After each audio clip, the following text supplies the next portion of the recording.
কোনটা মসজিদ আর কোনটা মন্দির এটা বোঝার ক্ষমতা সবার নাই, ঠিক আছে? মসজিদের সামনে কি করা যাবে আর মন্দিরের সামনে কি করা যাবে এটার বোঝার ক্ষমতা সবার নাই।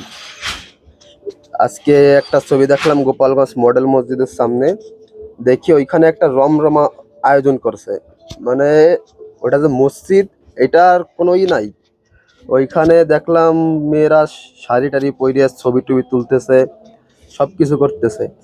মানে এদেরকে কি বলে জানেন? এদেরকে বলে এক কথায় জারদ সন্তান, যাদের বাপ মা শিক্ষা দেয় নাই, কোনো শিক্ষার অভাব, এদেরকে বলে জারদ সন্তান।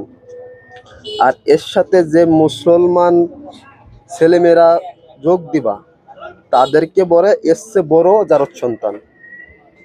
কারণ মুসলমানের দেয়া আছে, বলা আছে মূর্তি পূজা বা মূর্তি নিয়ে কিছু বা কোনো পাখি পঙ্খির ছবি টবি এইসব নিয়ে রাস্তাঘাটে শোডাউন করা বা মিছিল দেওয়া বা এইসব নিয়ে যাই করুক, এইসব নাই।